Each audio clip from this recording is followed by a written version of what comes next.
Hello there, I'm Janette Lane, a craft designer here at CraftStash. And in today's video, I wanted to share how to make a quick and easy shaker card with the brand new dies from Creative Plus.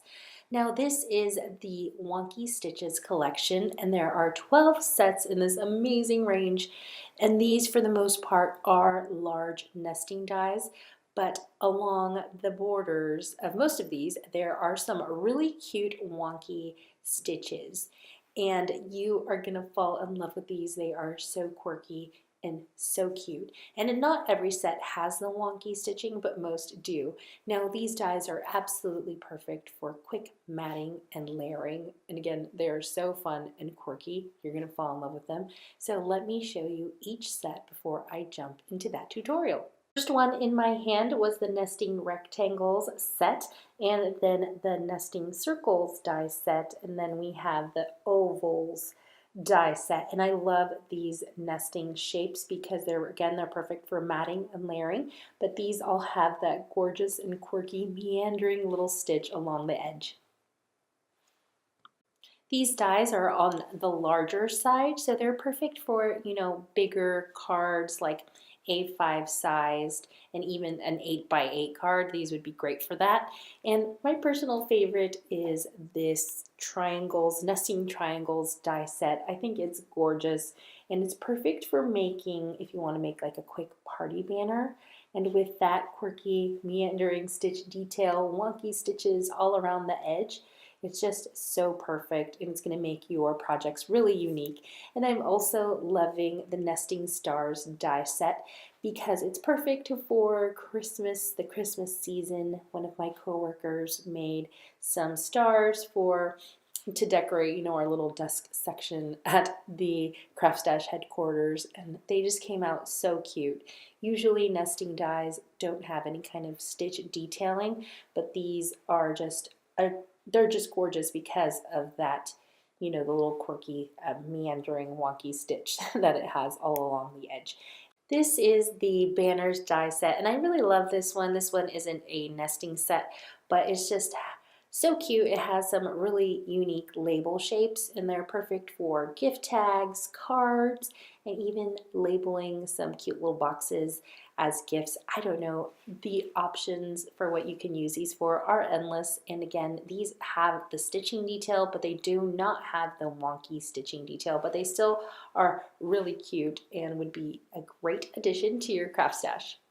The next set is the Stitched Borders die set, and I really love this one because usually border die sets do not have cute little stitching on them, and these do. So it's going to add a little bit of personality to your projects. And so we have just a straight horizon line. There's some here that you can use for hills and even clouds as well. Super cute and super fun, right? This one is the Stitch Sky Icons die set, and I love this one not only because it has the cute little stitch detail all around, but just the different shapes that you have in this set. So there are some clouds, a moon, different types of stars, a sun, and then you can do a full sun circle without the rays, or even a full moon.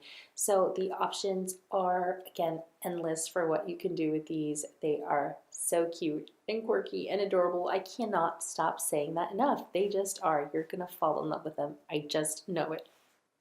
This next one is the Nesting Tags die set, and what I love about these tags, I just love tags in general, honestly, but I love them because it has the wonky stitch detailing, but at the top of the tag it gets extra wonky.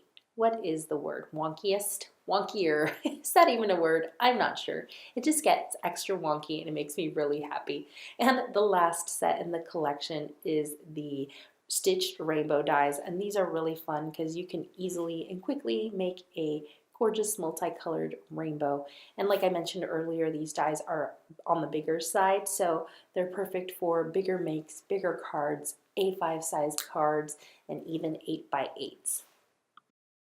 So let's jump into that tutorial. Today I'm going to be showing you how to create a shaker card. And honestly, I do love a good shaker card myself. If you follow CraftStash on Facebook, Every Friday at 10 a.m., we are live to share some great new products and amazing deals. And my co-host and coworker and friend Lou Sprague, we love a good shaker card. And this one was inspired by Christine Smith. She did a llama shaker card recently, which I believe is on the CraftStash YouTube channel. And I thought it was so simple and so clever, and I wanted to create something like it. So let's get started. To start off, I've already made a card base using some teal foundation card by Creative Expressions, and I just scored my card and cut it to A6 size.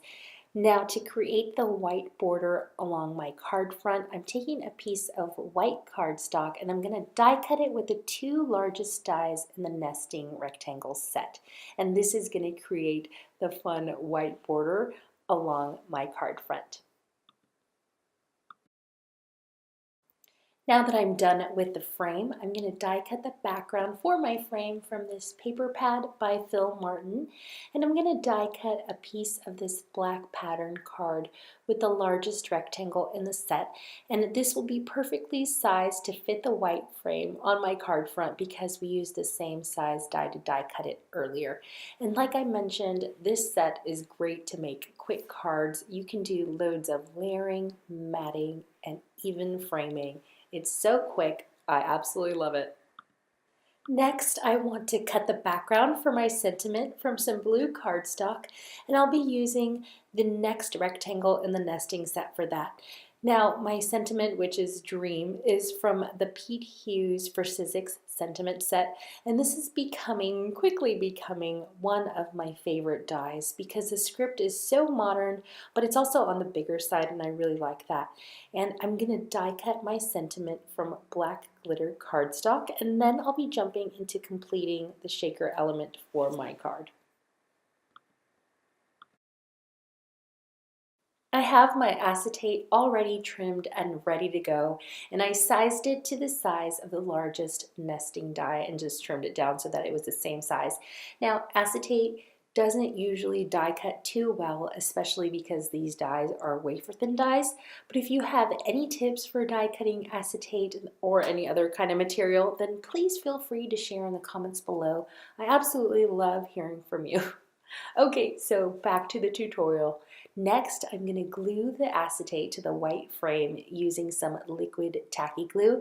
And once that's done, I'm going to add some foam tape to the edges of the frame. And this is going to give my card some height, which is what is needed because the sequins do need room to shake properly. And the foam tape is going to give them that height that they need to shake. Also, my foam tape is too wide, but I'll be trimming the excess and then using that for the other side. As you're going to see, it's just so much easier to do it this way. I've flipped over my frame and removed the release paper from the foam tape, and I'm going to sprinkle some of the sequins onto the acetate, and I'm going to be very generous about it because it's better to have lots of sequins than just a few sequins. It's more, what's the word?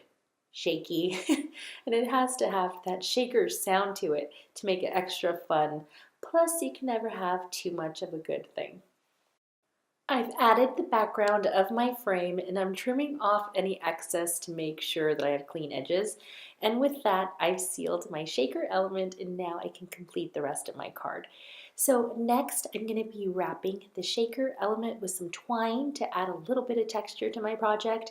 And I'll be using black and white baker's twine and wrapping it 3 times around the shaker card front and tying a knot at the back.